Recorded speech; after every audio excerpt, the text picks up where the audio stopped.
सीधे रुख करेंगे अयोध्या का, जहां पर सीएम योगी आदित्यनाथ इस समय मौजूद हैं, संबोधित कर रहे हैं। कुछ देर पहले मॉरिशस के माननीय प्रधानमंत्री एक उच्च स्तरीय प्रतिनिधिमंडल के साथ में अयोध्या में श्री राम जन्मभूमि मंदिर में श्री रामलला का दर्शन करने के लिए आए थे और दर्शन के उपरांत वे यहां से प्रस्थान किए थे।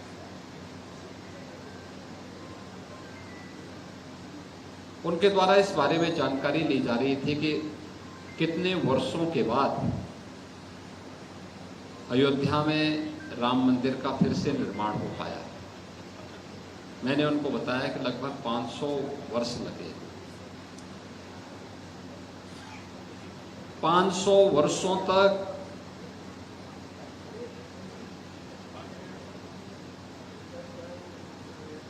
कोई एक धर्मावलंबी लगातार सम विषम परिस्थितियों में अपनी आस्था के लिए संघर्ष करे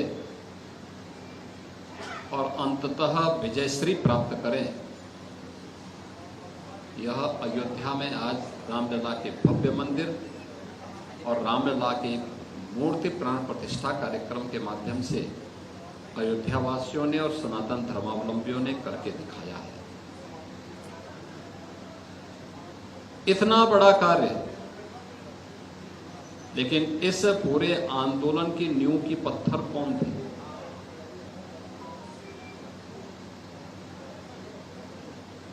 जिन लोगों ने अपनी परवाह नहीं की, अपने स्वास्थ्य की परवाह नहीं की,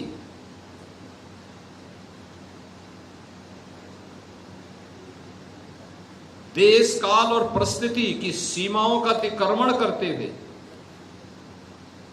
जिनके जीवन का ध्येय बन गया था कि हर हाल में अयोध्या में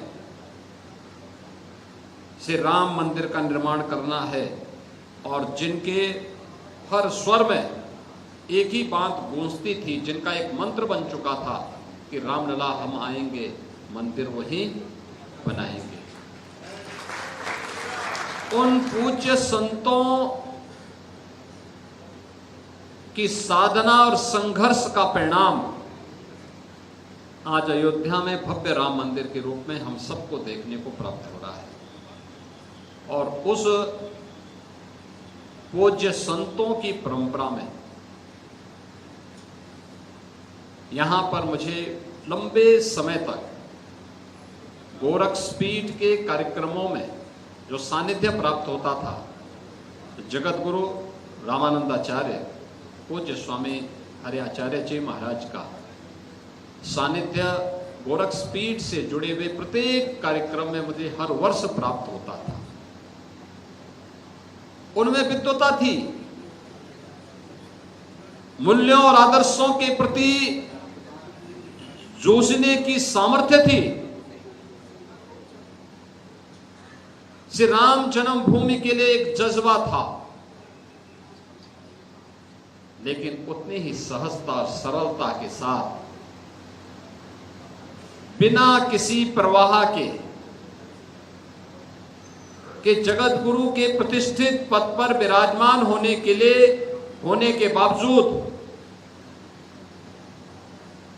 सनातन धर्म की एकता के लिए जहां कहीं भी एकता की बात आती थी, वे सहजता के साथ उस पूरे कार्यक्रम में अपनी सहभागिता सुनिश्चित करते थे।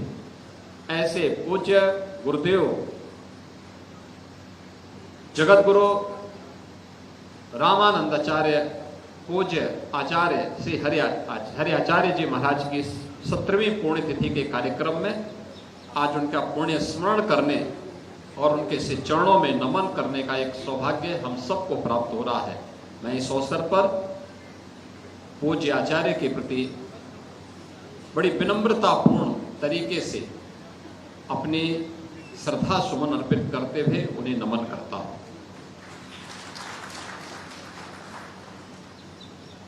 आज उन सभी पूज्य संतों की आत्मा को असीम शांति का अनुभव हो रहा होगा जब अयोध्या में रामलला की विराजमान को देखते होंगे। क्योंकि यह संकल्प कोटि कोटि सनातन धर्मावलंबियों का तो हुआ, लेकिन ये संकल्प उन संतों की साधना और संघर्षों की परिणति के रूप में आज मूर्त रूप से राम मंदिर को देख करके उनको असीम शांति की अनुभूति होती होगी। जिस कार्य के लिए उन्होंने अपना जीवन होम किया था और लगता था कि जैसे वे राम जन्मभूमि के लिए ही बने हैं, मान अपमान की परवाह के बगैर, किसी भी प्रकार के भौतिक आडंबर से दूर, किसी भी प्रकार के शासन प्रशासन की परवाह के बगैर लगातार एक धुन के साथ, सर्दी हो, गर्मी हो, बरसात हो,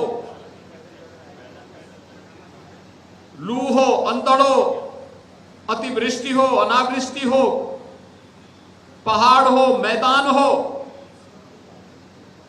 जैसी भी परिस्थिति बनी, संघर्ष करने का एक जज्बा है। और उस जज्बे के, उस साधना की परिणति क्या है? आज जब अयोध्या में रामलला को विराजमान होते हुए देखते होंगे तो सचमुच उन सभी पूज्य संतों के मन में असीम आनंद की अनुभूति हो रही होगी। मैंने ऐसे सैकड़ों उन संतों का दर्शन किया है जिनका राम जन्मभूमि आंदोलन के लिए पूरा जीवन समर्पित था, और मुझे उन संतों के सानिध्य में अनेक वर्षों तक कार्यक्रमों में सहभागी बनने का सौभाग्य प्राप्त हुआ। अभी मैं